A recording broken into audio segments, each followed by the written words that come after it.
fans, and welcome back to what will be the final wrap of the AFLW season from Saints TV, focusing on our match against the Crows at our spiritual home of RSEA Park.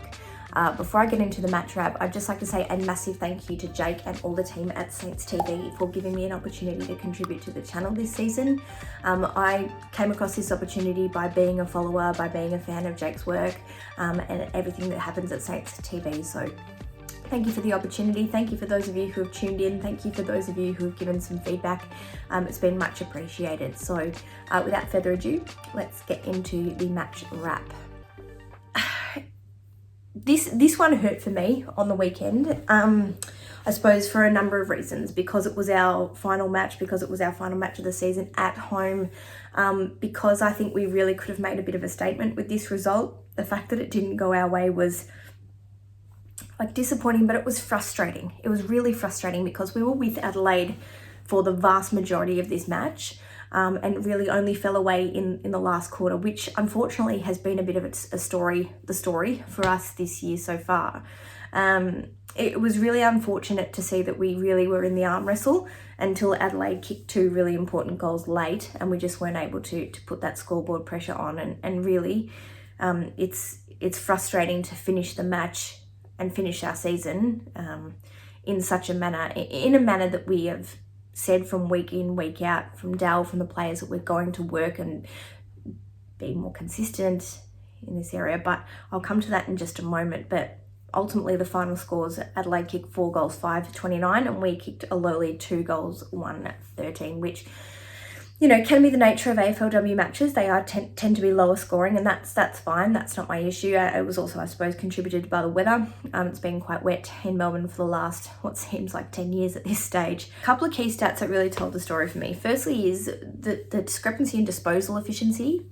My criticism of AFLW is not, I mean, I don't really have any criticism of AFLW. I'm not that armchair critic as many others claim to be, but really my criticism of the result comes from these two statistics. So the Crows had 62% disposal efficiency and ours was 55%.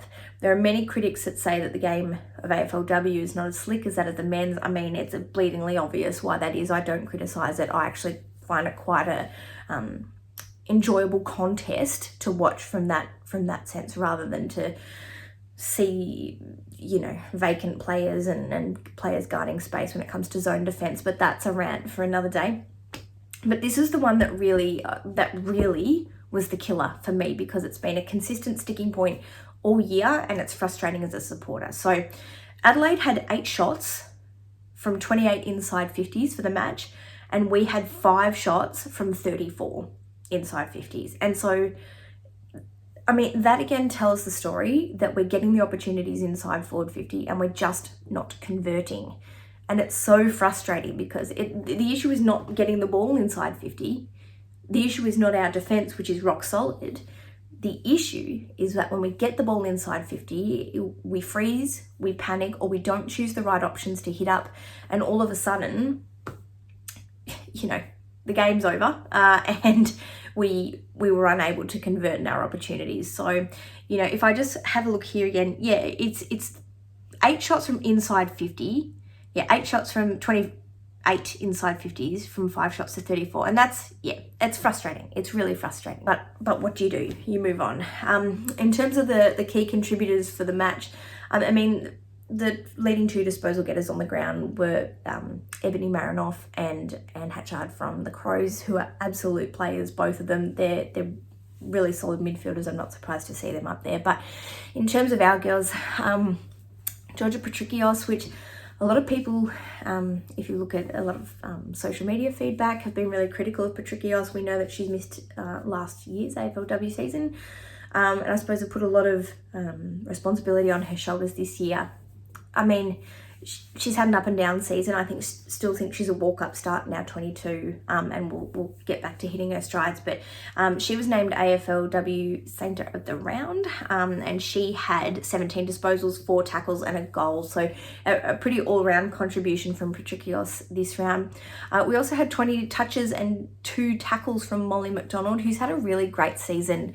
I think there are others that will factor highly in the BNF, and perhaps will pip Molly McDonald, but I really think she's had a wonderfully consistent season. So we have a lot to look forward to with her and our team going forward. Bianca Jacobson, who I've been a massive rap on all year, as one of the leading, I suppose, architects from down in our backline. She had 15 disposals, 3 tackles, only 1 mark, which I thought was interesting. She's been an absolute weapon when it comes to intercepting marks for the whole season. So it feels like to me that was a strategy from Adelaide to make sure that she couldn't impact the performance, and have a good performance in that way.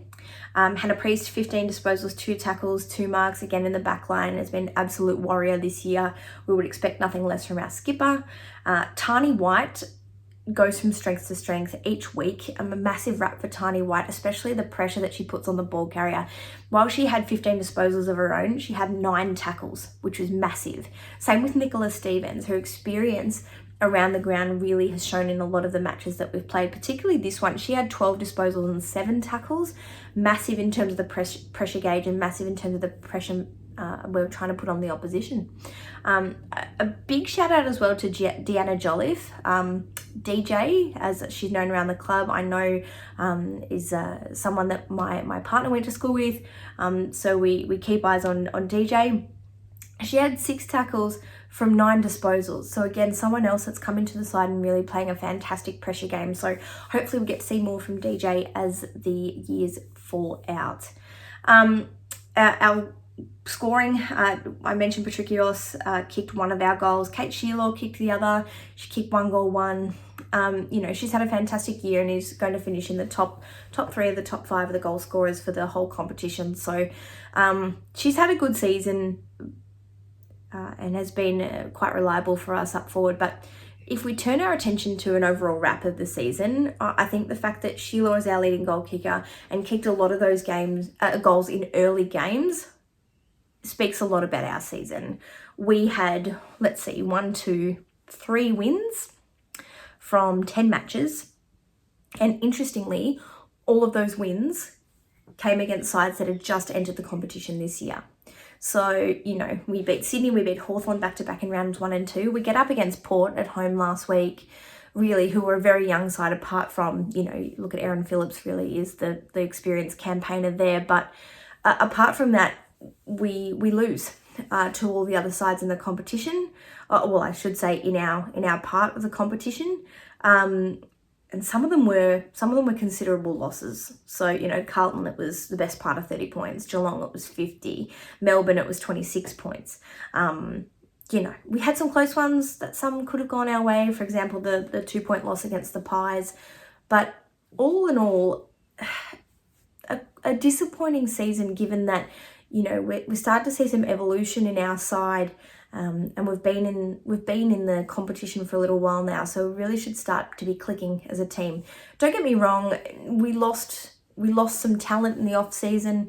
The one that really comes to mind that was I'd really love to see running around in our midfield is Tilly Lucas-Rod, who's now playing for the Hawks. But I suppose looking forward to next season, I am optimistic in terms of what's going to be coming next season. We've got some fantastic young players developing, particularly in our midfield.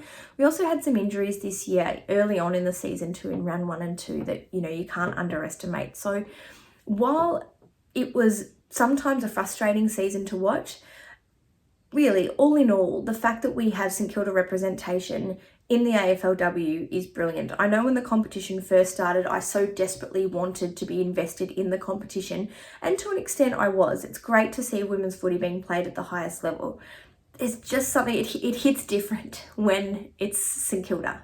You invest much more when it is St Kilda, and as St Kilda supporters, we know that with recent times and recent announcements and recent, personnel adjustments at the club, we know that there's change afoot, and perhaps some of that cultural change in the men's competition will start to influence the buy-in and the way that we do things down at Moorabbin from a girl's perspective. So I'm going to leave it there for now and for this year. Again, I just want to reiterate thank you to Saints TV for the support that they've given me, but also to all of you who have liked the videos, that have commented, that have subscribed, that have asked questions, and that have really gone on to show the support for the channel. It's a wonderful channel run by a really passionate Sainter who really just wants to give a platform to all things red, white and black. So thank you all again for tuning in. Thank you for subscribing. Please do subscribe, even though that the AFLW season is winding down for us. We know that the draft is coming for the men's competition. We know that there's still a lot to happen at our club that's, in my opinion, pretty exciting. So thank you again for your ongoing support. I look forward to seeing what's to come at Moorabbin from a men's and from a women's game perspective. But until next time, go Saints.